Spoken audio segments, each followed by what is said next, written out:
Hi, folks. Back again. First up, apologies for the lack of videos over the last couple of weeks, but life has been frantic for me for the last couple of weeks. Everything's good. It's just been flat out, and I've had no time. Um, I will be taking some time away from teaching in July and a bit in August as well. So hopefully I'll get a few more videos done through then. Maybe even the end of June. Hopefully I'll get a couple as well. But anyway, I've made a real point of trying to get this film today because a few comments have come through to let me know that there's a new JINJER song out, literally just released, Vortex. So I've bumped it to the top of the queue for the JINJER journey. So hopefully you guys are appreciate it. And yeah, so without further ado, let's get to it. So after 3, 2, 1, go.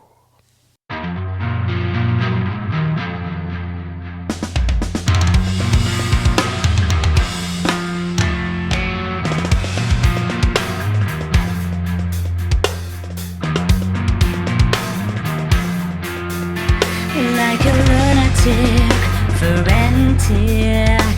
The man in the room looks so dramatic with an attitude on his right foot. The spiral traffic feels too dramatic. Too dramatic. Quiet. The man is walking around.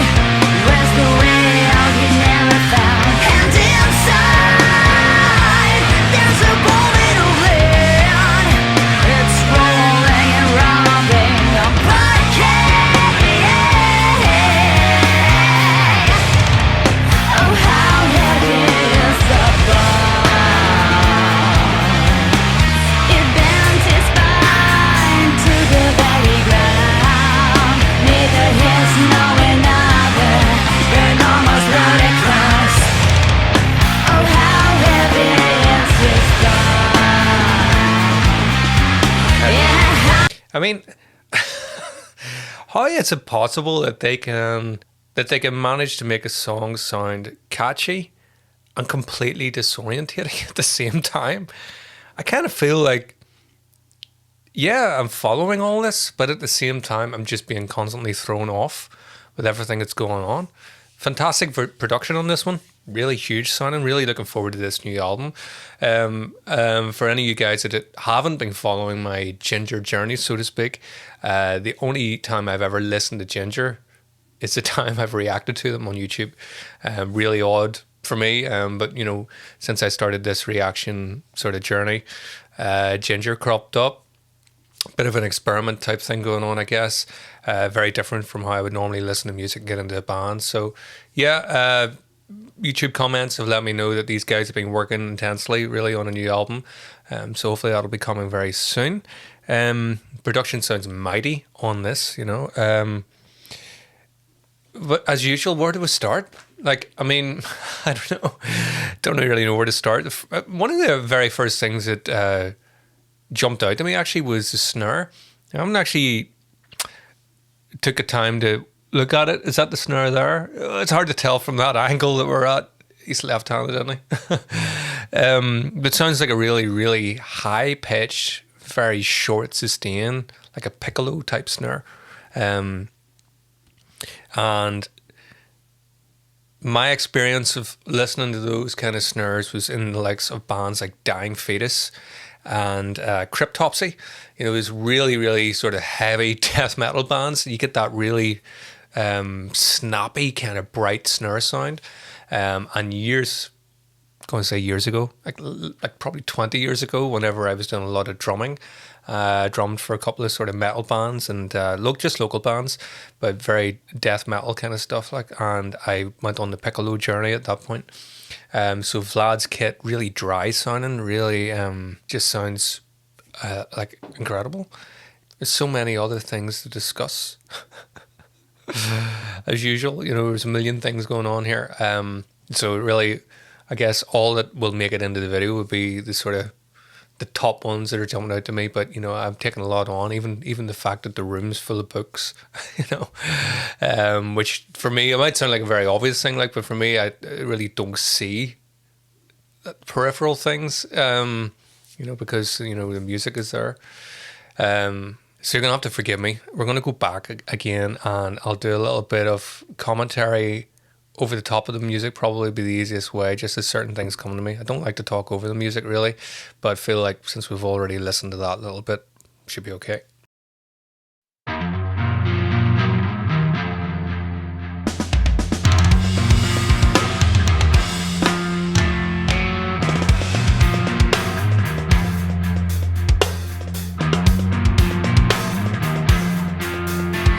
You see how many things happened there with that single riff, the way everything was introduced. Really inventive straight away. So you get the riff once, then the drums come in, and then on the third one is when you introduce the hi-hat. So like we're just getting drip fed little bits of information. You know, 4 is what you would normally get, you know, 4 repetitions. Although this band obviously likes to mix up time signatures and so on, we're going with a fairly straightforward groove so far. And it's just nice that out of those sort of 4 phrases, I feel like, which complete one big phrase, you know, it's not just the riff played 4 times on its own and then drums come in, or even when the drums come in, they don't just come in with a groove, you know, it's all staged, you know, it's drip fed. Let's see that again. On its own, drums.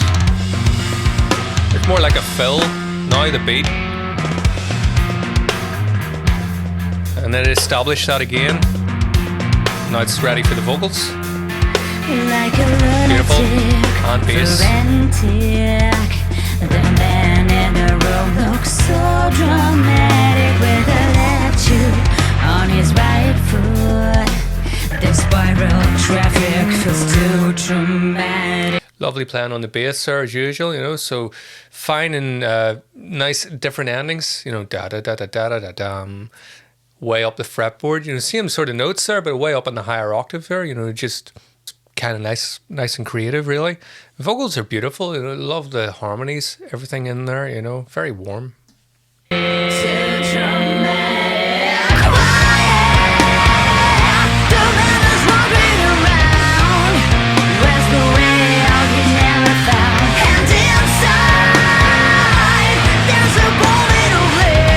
Riff.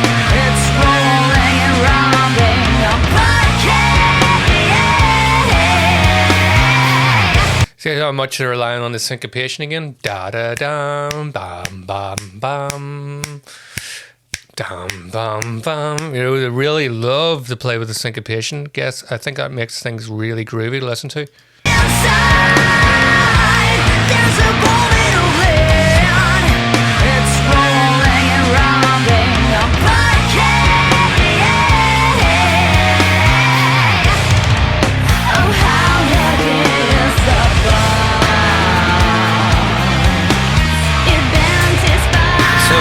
It sounds like there's some time signature changes in there, but you know what sounds really clever is they seem to be using like where the accent is landing, where that would be. Let me see how to put this.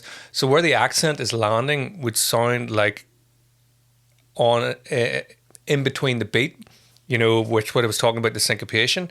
So they're picking up the syncopation and then using that syncopated note to start a new bar of time. At least that's what it sounds like to me. So rather than, it's like the end and the start are the same thing. And I love that in music. I see it a lot in classical music where when things come to an end, rather than letting the phrase finish and then the next phrase start, often when then we get this sort of blurred division really, where as it finishes, that is now the starting note of the next phrase. That sounds to me like what they were doing there. Yeah, so it's like that is now the start of the next. So why is that important? Well, I guess that it allows them to change the time signature without losing the groove. You know, so rather than finishing on a syncopated note and then starting a new time signature, which would then make it sound like, oh, there's maybe perhaps a stutter in there. Not necessarily, but more likely to have that kind of problem if you're writing. So yeah.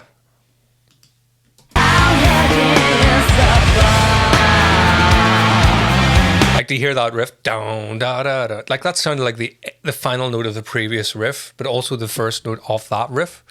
and then I'm like on these diminished arpeggios I can hear in the guitar coming up. Notice those the first time.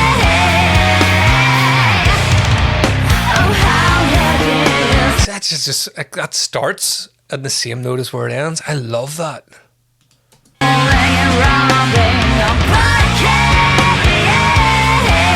This bit.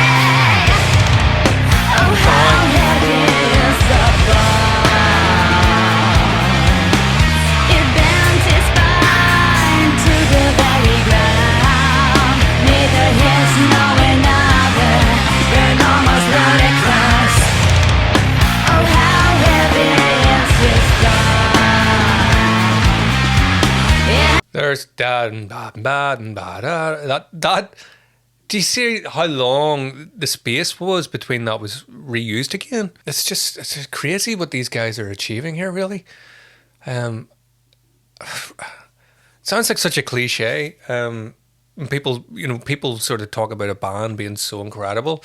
There are many amazing bands out there that it's very rare for me anyway that I listen to something that's new and I'm like, yeah, that genuinely sounds like evolution again. There's a certain wonderment I find listening to them that reminds me of like when I was a kid, really listening to music, and before I really understood a lot of the complexity of music and understanding all the different instruments and how they all contribute to a song. When I was young, it was much more visceral experience of. So it just felt like magic to me. It's hard to get that magic, when you study it and you live it every day for 30 years. I've been playing the piano now for like just over 30 years. So like eventually it starts to lose its mysticism, I feel like. But this band is playing with they're playing with all the formulas that I've loved for years, and yet I can't just say, oh yeah, Ginger just sounds like this band or sounds like that band. So many bands to me just sound like copies of other bands, and the music can still be cool, but identity seems to be something that's lacking a lot in music, and particularly metal, in my opinion, just my opinion. There are obviously, of course, there are always exceptions to the rule, but it's saturated with so many bands doing similar things. And yeah, this band is just. It's the type of band that I would always love to listen to, but they wouldn't kind of get me tongue-tied.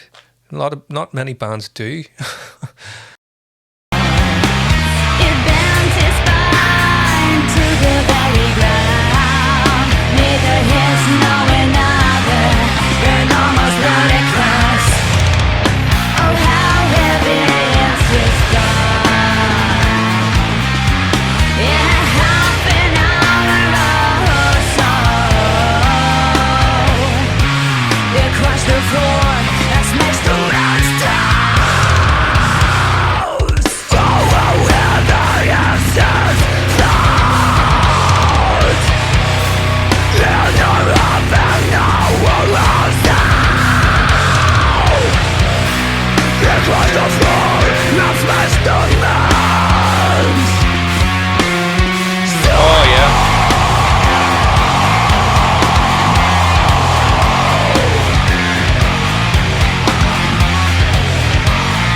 That's really cool stuff. Really cool. Do you hear the way whenever the tempo shifted there? That when we arrived into that riff, that riff was sort of being unveiled note by note very slowly to us, and then that riff sort of morphed into the riff it was, and it just did it again there. That's why I had to stop. So the riff that we got into there with that more, not upbeat, but do you know what I mean? It was faster, a bit more of a faster paced groove. And then when we got down into those palm mutes, again, it's almost like you're squeezing out the last bit of the riff, which I probably talked before in other videos. That's I always hold classical composers in high regard for that. Those guys can come up with like 2 or 3 ideas and create a symphony out of it. you know, it's upside down, it's back to front, change key, and take that bit, and instead of it being here, then put it there and change that. You know, so guys being able to really rework using very, very small amount of information to begin with, as opposed to, oh, I've got a riff, so do I've got a riff, and then just throwing everything together. I mean, that can end up cool, but it doesn't have the same flow. You know, you can hear there's a very organic nature to that riff there, the way it's sort of metamorphosized as things were going on there. Very kind of improvised sounding. Of course it isn't improvised, but it could have been jammed out that. Lovely. Across the floor, that's next to monsters.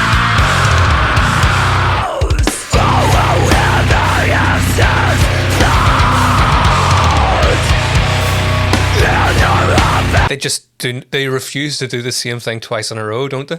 Like, I was waiting on the down, down, down, brick. A second time that had to come in, but no, down, da, da, down. There's another note was in there that time. Across the floor, that's next to monsters. Waiting on it again. Lovely.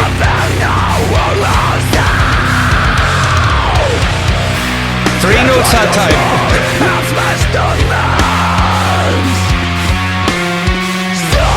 Right, so there's that, hear the da-da. Now we're dealing with the sort of minor seconds, you know, notes that are right next door to one another, and we're getting that over and over. Da-da. I'm not going to sing for you, so I want to, you know, put you way off this video completely. But you can hear that was the genesis of what the riff came afterwards. You know, at least that's what it sounded like. So that's why I'm drawing your attention to that now. So you hear da na na, and then the riff that came after. I've forgotten the riff, but it was using those dissonant notes that are starting to be used now.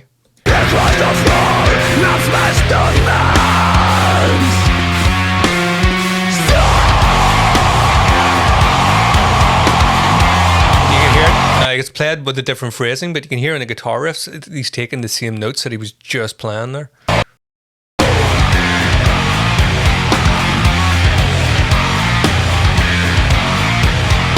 Oh, sliding on the bass.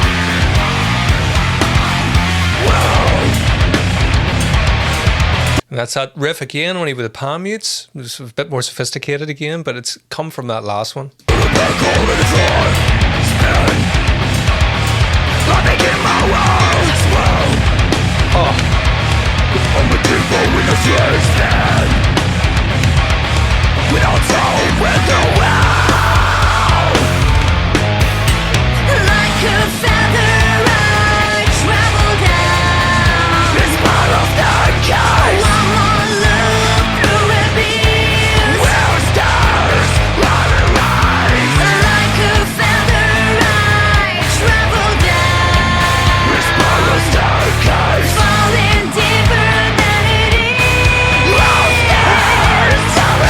I don't know about you guys. I don't know what you hear when you listen to music, when you listen to something for the first time.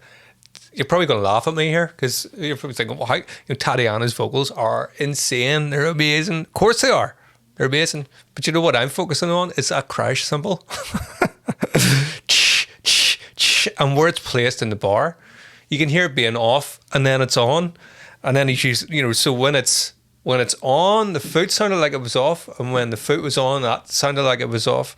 But yet, the whole thing just flowing and flowing.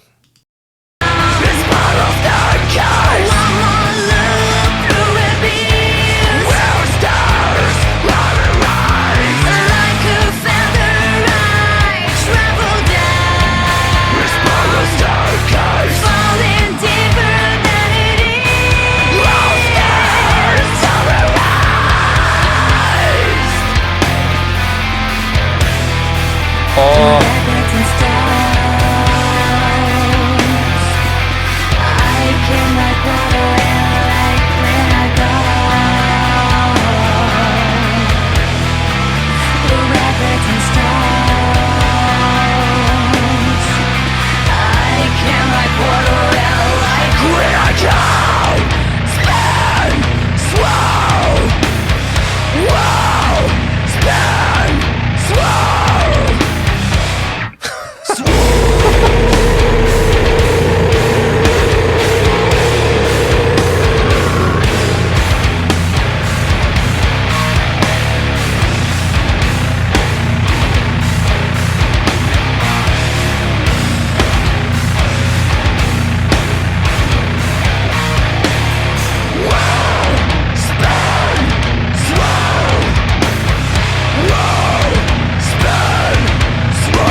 guys, he's trying to just make me give up making music anymore. Like,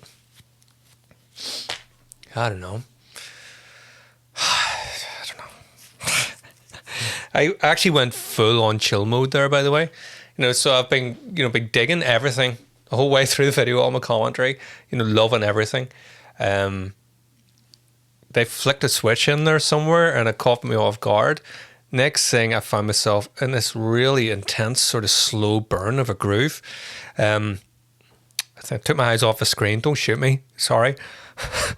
Took my eyes off the screen for a moment. And next thing, we were outside the building and I could see the vortex. So they all get sucked out the window or something. I could see everything within the room starting to come off. A bit like one of those sort of possession films, like a haunting. Candles and stuff coming off, like, going in. That was cool. The video is class, by the way. I have to watch this again. Anyway, yeah, when we got into that real slow, there was something there. And the choice of the notes on the guitar, the clashing. And the taste is unreal. When I know whoever wrote that riff knows what it is to make chills. It's not an accident. Why do I know that? Because the whole way through the song, it's been incredible, right? It's shifted, it's moved, it's shifted, it's moved. Almost like, yeah, this is cool, but they haven't landed on something concrete to worth staying on, that's worth staying on. What I mean by that is, all right, now push that, for maximum emotion is what I mean. So hopefully you know what I mean there. Everything is worth keeping, the riffs are incredible. But none of the riffs that I've heard so far, I'd be like, right, just let's sit in that. I can understand why they're shape shifting as they go along. It's this sort of constant, actually sort of weird now. I'm starting to think of the visuals of the vortex. The riff is sort of like a vortex. It's this sort of swirling thing of like, there's bits of the previous riff in it, but now there's something else come in and it's all being sort of mixed up. But whatever happened there was the riff sort of hit a plateau and they just sat on it and let it groove. And that became so special because of everything else sort of coming past us. And, what's this? What's this? What's this? And now we're here and they just pull me right in. I'm actually even getting chills just talking about it. I even get chills on my legs. I mean, that's not many artists or bands get my legs chilly. I want to go back and find that moment for you right there. So they're still inside.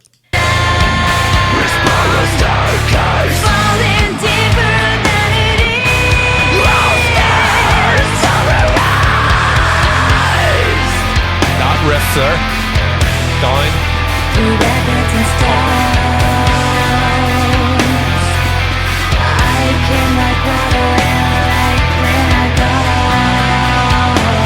It's growing. You see the way he's just letting that riff play out and, using the drama on the drums. The drum groove is changing. There's more crashes being involved in. The bass is starting to free up on it. I love the way that they'd managed to make the band sound tight. I'm going to say about the band, obviously Tatiana is in the band, but I'm talking about the instruments. The guitar, the bass and the drums, at times they sound completely locked together. And then there's other times they just seem to go their own way. And yet they never drift away from one another. They're always complementing one another. And yet you can hear those three components sort of drifting apart. And it's sort of like, it's breathing, It's amazing, really amazing stuff.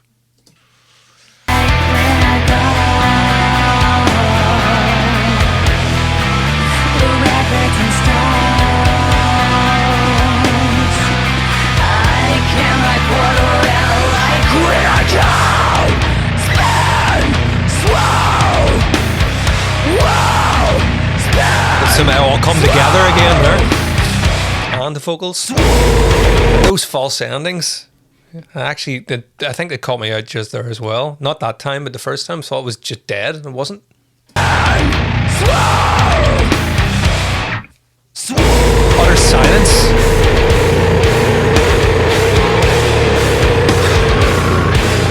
Bands.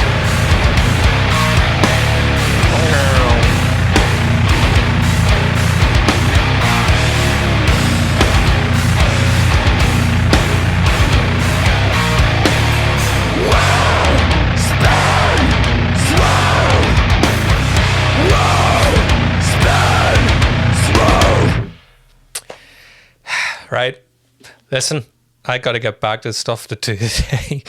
Hopefully you have enjoyed this. That was insane. Glad I bumped it up a list. This band. I haven't got a Frank Zappa t-shirt on today. I need to get myself a Ginger shirt. You know, get me to the Ginger merch store. I'm going to have to buy a shirt now. Yeah. Right. I'll see you all next time. All the best.